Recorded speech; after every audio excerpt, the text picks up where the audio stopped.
Ruang Tanggap Rasa. Selamat datang di Ruang Tanggap Rasa.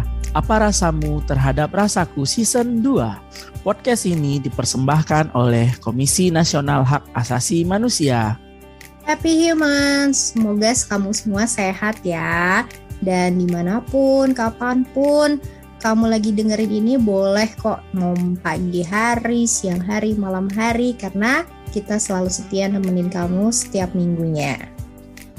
Oke Happy Humans, hari ini kita mau ngobrol seru soal pentingnya apa itu hak memperoleh keadilan. Bersama narasumber kita, Lena Hanifah.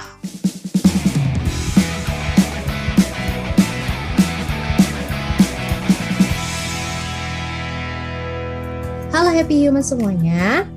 Saat ini sudah bergabung sama kita Mbak Lena Hanifah. Halo Mbak Lena, apa kabar? Halo Mbak Bek, alhamdulillah baik. Apa kabar Mbak? Iya baik, alhamdulillah puji Tuhan. Dan kalau boleh tahu nih Mbak Lena nih latar belakangnya seperti apa supaya Happy Humans di sini lebih kenal lagi dengan Mbak Lena. Halo kawan-kawan sekalian, Happy Human, selamat pagi. Nama saya Lena Hanifah. Saya sehari-harinya sebagai dosen di Fakultas Hukum Universitas Lambung Mangkurat. Selain itu, saya juga sebagai volunteer di Lembaga Konsultasi dan Bantuan Hukum untuk Wanita dan Keluarga Kalimantan Selatan.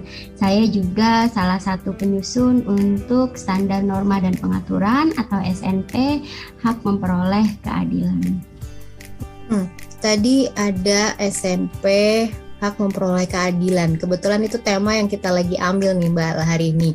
Mungkin banyak Happy Humans yang nggak tahu kok ada juga ya ternyata memperoleh keadilan tuh haknya gitu. Dan itu seperti apa? Coba boleh dijelasin sedikit nggak ke Happy Humans? Baik, teman-teman sekalian, terkait dengan hak memperoleh keadilan ini sebenarnya adalah hak asasi manusia ya. Kita menginginkan agar ada pemenuhan dan penghormatan terhadap hak asasi manusia untuk memastikan penghormatan, perlindungan dan pemenuhan hak setiap orang untuk sama, setara dan bermartabat di hadapan hukum. Hak ini sebenarnya ya teman-teman sekalian ada di dalam konstitusi kita, di dalam Undang-Undang Dasar 1945, khususnya di pasal 27 ayat 1 itu ada hak-hak tersebut. Nah, hak-hak tersebut adalah secara garis besarnya itu menginginkan ada proses peradilan yang bebas dan tidak memihak atau fair trial seperti itu, yang menjunjung tinggi prinsip due process of law dan hak memperoleh putusan hukum yang baik dan benar. Itu satu sisi ya. Sementara kalau kita bicara keadilan itu, hak memperoleh keadilan ini sebenarnya ada dua gitu ya, baik itu secara formal maupun non formal. Jadi ada dua cara untuk memperoleh keadilan ini. Saya sering itu tuh menggambarkan kalau hak memperoleh keadilan ini ibarat pintu gitu ya. Pintu yang harus kita ketuk, yang harus kita buka untuk memperoleh keadilan yang berada di ruangan lain. Jadi kalau bisa kita ibaratkan itu, keadilan itu berada di dalam sebuah ruangan tertutup yang dia ada pintunya. Nah, setiap orang memiliki hak untuk membuka pintu itu dan masuk ke dalamnya untuk memperoleh keadilan ketika dia mengalami ketidakadilan di dalam kehidupannya. Seperti itu. Nah, hak untuk membuka pintu ini tentu tidak serta-merta semua orang memiliki kemampuan untuk itu kan ya Mbak ya. Tidak semua orang punya kuncinya, ibaratnya seperti itulah ya. Akses ya. Akses untuk membuka pintu itu nggak semuanya punya itu. Itu adalah tugas dari penegak hukum, dari kita semua untuk membantu mereka yang misalnya tadi kekurangan akses atau bahkan tidak memiliki akses yang cukup untuk membuka pintu itu tadi. Nah, jadi intinya setiap orang memiliki hak untuk membuka pintu itu tadi, tapi tidak semua orang memiliki akses yang sama, memiliki kemampuan atau modalitas yang sama untuk membuka pintu itu tadi. Gitu, Mbak. Menarik. Jadi semua orang punya haknya, tapi tidak punya aksesnya. Itu garis pentingnya ya dari hak memperoleh keadilan ini. Mungkin dari Wahyu ada yang mau ditanyakan? Oh iya, terima kasih Mbak Bex. Dari penjelasan Kak Lena tadi, kita kan memperoleh wawasan kan tentang apakah itu hak memperoleh keadilan, dan seperti digarisbawahi oleh Mbak Bex tadi, itu ada istilahnya atau analoginya seperti kita membuka pintu. Tidak semua orang memiliki kunci untuk membuka pintu tersebut. Nah, untuk pendapat Kak Lena sendiri, saya mau bertanya nih, apakah tantangan hak memperoleh keadilan bagi warga Indonesia, Kak Lena? Baik. Tantangan untuk memperoleh hak keadilan itu sebenarnya kalau kita bicara formalnya dulu ya, itu sudah ada di Undang-Undang Dasar tadi kan ya. Sebenarnya juga kita memiliki peraturan perundang-undangan yang bisa kita katakan itu cukup lah ya untuk itu. Akan tetapi memang di dalam implementasinya tidak semudah atau tidak seindah di atas kertas. Meskipun juga peraturan perundang-undangan tadi sudah ada, tapi tidak semua juga mencakupi atau kemudian tidak semua juga memiliki pandangan perspektif hak asasi manusia seperti itu. Sehingga ketika kita misalnya nih begini, ini enaknya ngomong kasus gitu ya. Misalnya begini, ketika seseorang mengalami katakanlah kekerasan seksual gitu kan ya, dia mengalami kekerasan seksual, di dalam peraturan perundang-undangan itu kan jelas ya, bisa datang ke penegak hukum, ke kepolisian misalnya, ke pihak yang berwenang untuk melaporkan apa yang terjadi. Sederhananya nanti pihak kepolisian akan memproses dan kemudian sampai ke pengadilan, nanti pengadilan akan menjatuhkan keputusan. Sederhananya kan begitu ya. Akan tetapi apa yang terjadi di lapangan kan tidak seperti itu. Apa yang ada di peraturan nggak seperti teori ya. Tidak seperti teori. Apa yang ada di peraturan undang-undangan itu seringkali juga berbeda-beda pelaksanaannya di masyarakat. Belum lagi kalau kita kaitkan dengan misalnya stigma-stigma atau budaya-budaya atau bahkan mungkin kebiasaan-kebiasaan yang seringkali malah mencederai proses memperoleh hak keadilan tersebut. Terkait dengan kalau ngomong kita hak memperoleh keadilan ini ya, itu kan perjalanannya lama sekali itu Mbak. Maksud saya ada gelombang-gelombangnya seperti itu. Kalau gelombang pertama itu dulu itu hak memperoleh keadilan ini orang fokus kepada bagaimana nih cara membantu membuka pintu tadi. Seperti itu. Bagaimana membantu biaya peradilan, bagaimana membantu untuk kebutuhan akan bantuan hukum. Awalnya itu seperti itu. Lalu kemudian ternyata tidak sesederhana itu, tidak hanya soal duit gitu kan ya, tidak hanya soal cuan-cuan saja ketika kita berurusan dengan keadilan ini. Nah, lalu kemudian gelombang kedua berusaha memperbaiki itu, tapi mereka lebih fokus kepada gugatan kolektif misalnya atau class action misalnya seperti itu. Lalu kemudian dalam perjalanannya ini kok tidak juga gitu kan ya, masih banyak pihak-pihak yang tidak dapat memperoleh keadilan. Nah, lalu ada pergeseran fokus dari yang awalnya itu keadilan itu hanya bisa diperoleh melalui jalur formal, melalui litigasi, melalui pengadilan dan lain sebagainya.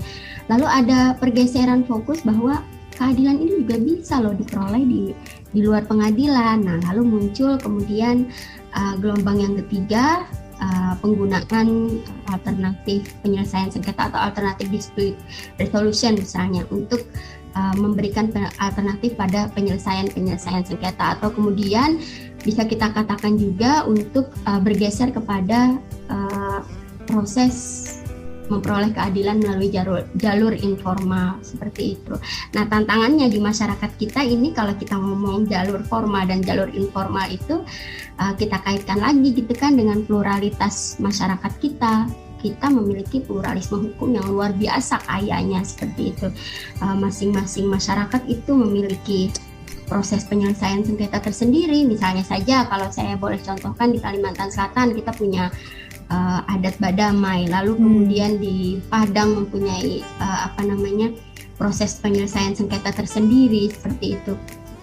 Begitu juga misalnya di Makassar atau di daerah-daerah lain, mereka memiliki adat-adat yang untuk menyelesaikan konflik-konflik di luar pengadilan. Nah, ini juga tantangan tadi itu, apakah kita memang bisa bergeser ke situ secara full gitu kan, tentu tidak meninggalkan proses formalnya, tapi dalam beberapa hal misalnya bisakah bergeser ke situ secara full, tapi sementara kekayaan kekayaan hukum adat di negara kita ini luar biasa banyaknya begitu. Itu lebih membantu atau menjadi tantangan juga kekayaan adat itu tadi? Apa hukum adat tadi? Itu sebenarnya kekayaan, Mbak, dan itu merupakan salah satu pemenuhan rasa keadilan pada masyarakat juga. Tentu jangan lupa harus ada batasan-batasannya. Nah, inilah kemudian SNP muncul, SNP hak memperoleh keadilan ini muncul untuk menjembatani hal itu. Maunya kan seperti itu ya, bahwa misalnya boleh nih melakukan proses penyelesaian sengketa atau penyelesaian konflik di luar pengadilan gitu kan, dengan proses informal tadi, tapi harus ada batasannya. Misal tidak boleh untuk pelanggaran HAM berat misalnya, atau jangan juga dong hal ini dipakai untuk kekerasan seksual yang besar gitu, yang berat seperti itu, seperti pemerkosaan atau hal lainnya yang seharusnya tidak bisa diselesaikan di luar pengadilan. Nah, SNP ini menginginkan ada batasan-batasan itu juga, sehingga tidak melulu ya udah kita pakai adat saja, nggak begitu juga gitu kan ya. Nah, kemudian juga harus diingat bahwa kita juga di dalam SNP ini ingin mendorong penegakan hukum itu benar-benar berpihak kepada masyarakat, terutama masyarakat rentan gitu, masyarakat dari kelompok khusus yang menjadi korban gitu. Pas banget nih Kak Lena ngomongin soal SNP. Mungkin ada Happy Humans yang baru aja dengerin tema SNP ini, walaupun sebelum-sebelumnya dikulik lagi ya, Happy Humans bisa dengerin podcast-podcast yang season lalu. Ada beberapa yang ngomongin soal SNP, tapi kalau yang sekarang ini mungkin sedikit aja Mbak Lena jelasin SNP itu seperti apa, kepanjangannya apa gitu. SNP ini standar norma dan pengaturan itu maksudnya dulu ya, secara umum dia bertujuan untuk memberikan pemaknaan, penilaian, dan petunjuk atas peristiwa HAM, hak asasi manusia yang terjadi di tengah masyarakat. Tujuannya antara lain itu tadi mendudukan norma hak asasi manusia yang berlaku secara nasional. Nah, tujuan ini tetap mengacu kepada prinsip dan norma HAM internasional, karena ini penting sekali ya Mbak ya, agar norma HAM yang berlaku secara nasional ini tetap dapat diterapkan sesuai prinsip dan norma HAM internasional yang kita pahami dia berlaku universal. Tentu nggak hanya di Indonesia, tapi juga di negara-negara lain. Nah, kalau kita fokuskan kepada SNP yang sedang dibahas ini belum disahkan memang, semoga segera. SNP tentang hak memperoleh keadilan ini mengatur tentang pengertian hak memperoleh keadilan serta pentingnya hak memperoleh keadilan dalam upaya pemajuan dan penegakan hak asasi manusia. Kita juga di sini membahas terkait dengan hak-hak kelompok khusus. Hak kelompok khusus ini siapa gitu kan? Hak kelompok khusus ini antara lain kawan-kawan yang minoritas dan juga rentan, misalnya kelompok masyarakat miskin, masyarakat hukum adat, perempuan, anak, kawan-kawan penyandang disabilitas, dan juga kawan-kawan dari dengan orientasi seksual dan identitas gender yang mungkin berbeda dengan arus utama gitu ya, dengan mainstreaming. Lalu kemudian ini juga nanti bagaimana cara negara menjalankan kewajibannya. Tidak hanya negara tapi juga aktor-aktor non-negara bagaimana bertanggung jawab, kemudian memberikan dukungan dalam perlindungan dan pemenuhan hak memperoleh keadilan. Ini juga nanti di dalamnya mencakup tentang pengertian tentang pelanggaran hak memperoleh keadilan, pembatasan yang diperkenankan itu seperti apa, pengurangan kewajiban negara, pemulihan, dan juga kewenangan Komnas HAM. Ini sendiri sebenarnya SNP ini disusun bukan hanya penyusun saja gitu kan ya, yang nyusun terus jadi udah gitu, enggak. Tapi ini juga kita membuka partisipasi dari berbagai pihak. Ini prosesnya lama. Kita meminta pendapat, opini, dan kemudian minta dibaca seperti itu ya draft SNP ini kepada penyelenggara pemerintahan di pusat dan juga di daerah Mbak. Lalu lembaga negara, organisasi masyarakat sipil, akademisi, para pegiat HAM, organisasi internasional, serta kawan-kawan dari pemangku kepentingan lainnya. Makanya kemarin juga ada semacam roadshow gitu ya. Roadshow itu ke beberapa daerah untuk SNP itu untuk SNP hak memperoleh keadilan ini kita kemarin ke Padang juga dan ke Mataram, Lombok. dan juga di Jawa Tengah di Semarang. Ingat saya seperti itu. Berarti SNP ini sedang dalam proses ya Mbak ya? Iya, sedang dalam proses. Draft akhir ini sudah draft 4. Berarti sebentar lagi kita akan umumkan, atau bisa aja Happy Humans yang rajin ke website Komnas HAM itu nanti kalau sudah jadi itu akan ada di sana ya biasanya. Nah, untuk pertanyaan selanjutnya nih, bisa juga dikasih contoh-contoh kasus ya, Kak Lena. Gimana sih kondisi implementasi terhadap penjaminan hak atas keadilan ini? Implementasi penjaminan terhadap hak keadilan ini sebagaimana tadi juga kita diskusikan di awal ya Mbak, sebenarnya dari konstitusi kan sudah ada ya setara di hadapan hukum, dan kemudian ada jaminan-jaminan terhadap hak memperoleh keadilan ini. Akan tetapi memang ketika kita implementasikan di lapangan gitu kan, terutama ketika kita menghadapi sebuah kasus, itu tidak semudah itu gitu. Baru kita menyadari ternyata banyak sekali ini lubang-lubang atau hole yang ternyata mencederai, bahkan kemudian mengakibatkan si korban ini misalnya mengalami reviktimisasi gitu kan, dia menjadi korban berganda, lalu ditambah lagi misalnya kesulitan-kesulitan untuk mengakses keadilan ini, tidak sebagaimana yang ada di atas kertas lah ya, intinya seperti itu. Kalau saya boleh contohkan, itu salah satu kasusnya yang terjadi beberapa waktu lalu di Banjarmasin ya Mbak ya. Ada seorang mahasiswa, kebetulan saya juga menjadi salah satu pendampingnya. Ada seorang mahasiswa yang melaksanakan program magang di salah satu instansi, kalau boleh saya sebut itu di kepolisian gitu ya. Dia magang di kepolisian tersebut, dan kemudian setelah beberapa lama magang di situ dia menjadi korban pemerkosaan oleh salah satu anggota polisi. Nah, memang anggota polisi ini sekarang sudah dipecat ya Mbak ya, dia bukan anggota lagi, tentu saja sudah dipecat secara resmi, secara tidak hormat, dan sudah dilepas seragamnya. Akan tetapi kalau kita melihat runutan kasus ini luar biasa sekali gitu kan, yang berbahaya sekali ternyata apabila hak memperoleh keadilan ini tidak dilaksanakan dengan baik, tidak dilihat detailnya itu dari awal, dari dia mencoba melaporkan, dari dia berusaha mengakses sampai selesai. Kalau boleh saya rincikan satu-satu, misalnya ketika dia menjadi korban itu kan di tahun 2021 di bulan Agustus sampai September gitu kan. Nah, kemudian dia melaporkan hal itu kepada kepolisian. Belum apa-apa dia sudah mendapat stigma, misalnya kenapa kamu lapor? Ngapain kamu lapor? Kamu tahu nggak yang kamu hadapi ini siapa? Misalnya. Nah, ada suara-suara yang seperti itu. Belum lagi yang menstigmakan dia sebagai perempuan yang tidak baik. Kamu kok nggak pakai kerudung misalnya, padahal dia kawan-kawan yang tidak beragama, salah satu yang tidak beragama Islam gitu kan, yang tidak mewajibkan untuk berkerudung. Lalu kemudian setelah itu dia masih terus mendapatkan tekanan, sampai kemudian dia kalau boleh saya katakan itu dilarang untuk melaporkan kejadian itu kepada pihak fakultas, kepada pihak universitas. Gak usah dilaporkan, nanti kamu mendapat kesulitan-kesulitan, begitu kira-kira. Nah, setelah berapa lama proses itu berjalan, dan dia juga ternyata tidak mendapatkan pendampingan hukum, Mbak. Dia itu asumsinya kan memang ketika seseorang itu menjadi korban, maka yang mewakili kepentingannya di pengadilan nanti itu adalah jaksa, kan seperti itu ya, asumsinya kan begitu. Lalu kemudian dia dianggap nggak perlulah untuk mendapatkan pendampingan hukum, padahal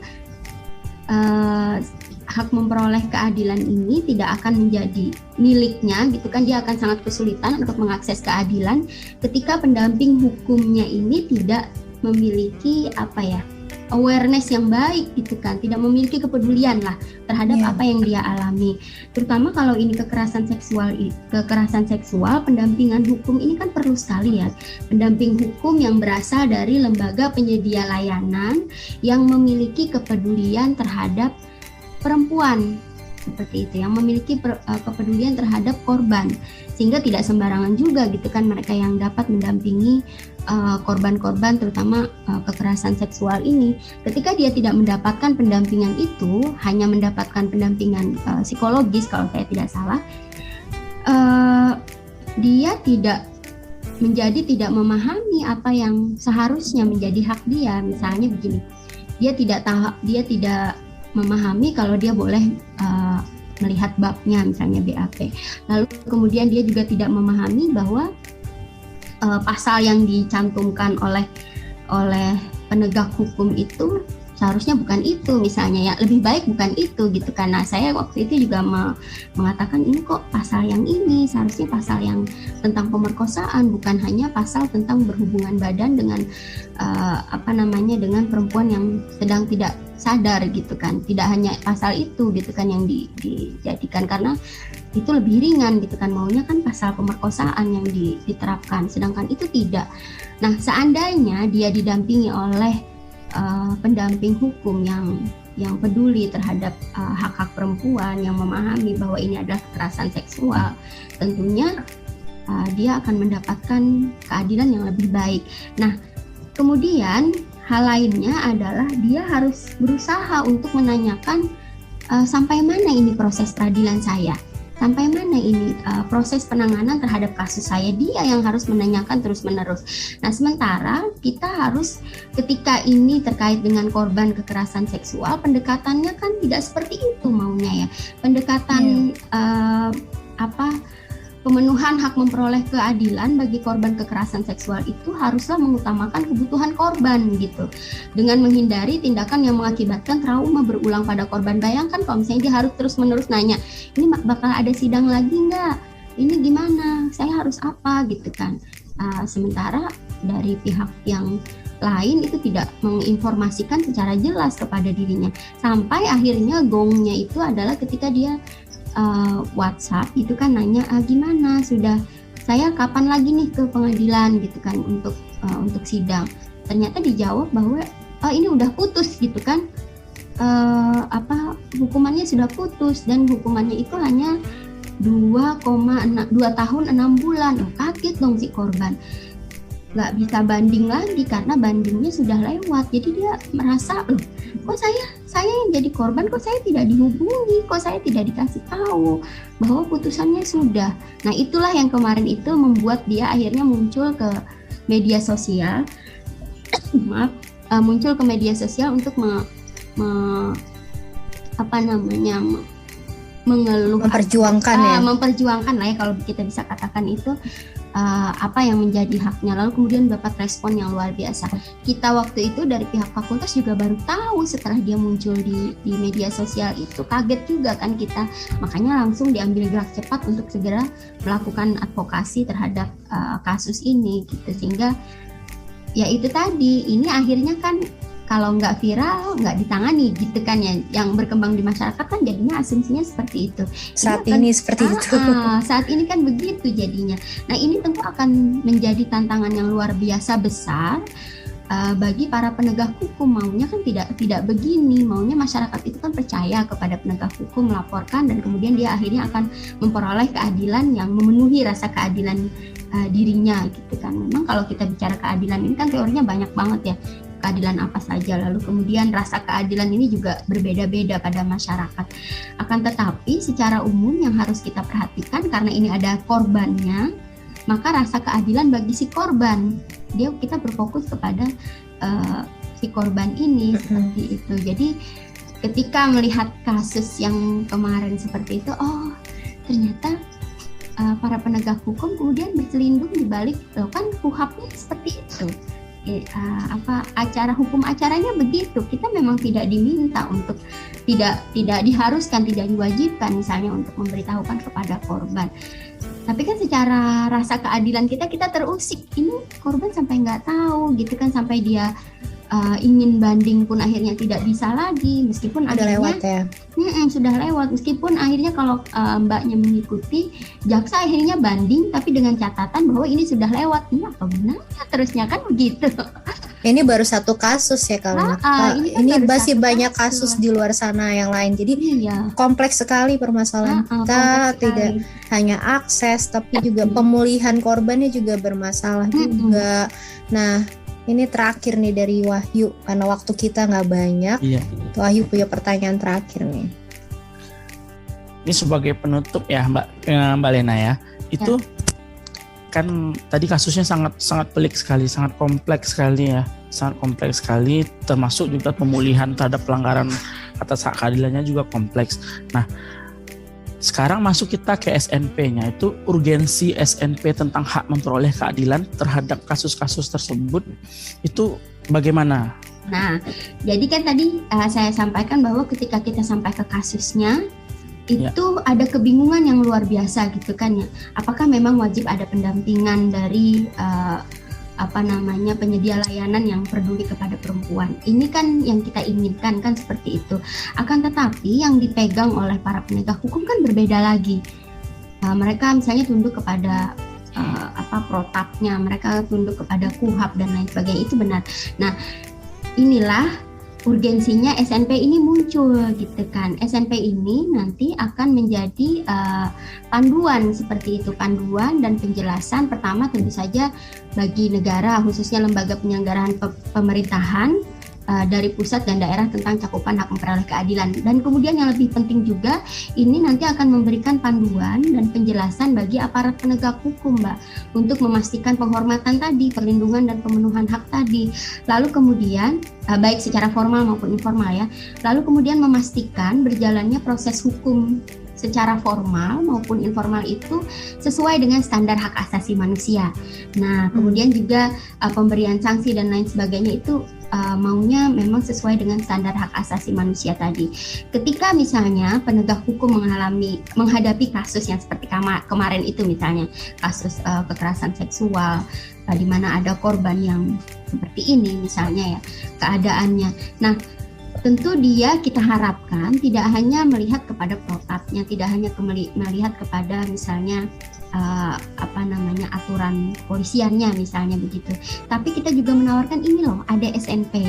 Sehingga dengan SNP ini dia bisa menjalankan, oh ternyata di dalam SNP ini kan kita juga ada menyusun, Mbak, bahwa untuk memperoleh untuk pemenuhan hak memperoleh keadilan bagi korban itu harus memperhatikan prinsip-prinsip, misalnya pemenuhan hak atas penanganannya, pemenuhan hak atas perlindungannya, pemenuhan hak atas pemulihannya, seperti itu. Jadi dia kawan-kawan penegak hukum ini tidak kalau kita katakan itu tidak kebingungan gitu ya. Ada sesuatu nih panduannya. Ada gitu panduannya. Ya. Oh, menghadapi anak. Oh, lihat dulu di aturan yang ada gitu. Oh, bagaimana di SNP? Oh, ternyata di SNP menyatakan bahwa begini nih kalau untuk anak, untuk kawan-kawan dari penyandang disabilitas misalnya. Oh, harus begini nih penanganannya, berbeda lagi misalnya. Oh, bagaimana dengan kawan-kawan dari masyarakat hukum adat? Oh, berbeda lagi. Nah, itu kita harapkan SNP ini nanti komplit untuk memberikan panduan itu. Paling tidak untuk memastikan agar sesuai dengan standar hak asasi manusia. Seperti itu, untuk menjamin pemenuhan rasa keadilan tadi, terutama bagi korban ya. Iya. Jadi pas banget ini kita urgent sekali. Tercerahkan dengan adanya Kalena di sini soal kita gimana hak memperoleh keadilan ini, dan kata kunci dari SNP adalah panduan petunjuk dari norma-norma hak asasi manusia. Jadi buat happy humans yang pengen cari tahu gimana haknya dia untuk memperoleh keadilan ini seperti apa, nanti kalau sudah resmi bisa dicek di komnasham.go.id ya, Wei. Iya. Nanti juga ada infografisnya di Instagramnya Komnas HAM @komnas.ham. Jadi bisa lebih mudah memahami juga. Terima kasih ya Kalena sudah hadir jauh-jauh dari Banjarmasin. Terima kasih. Terima kasih Kalena.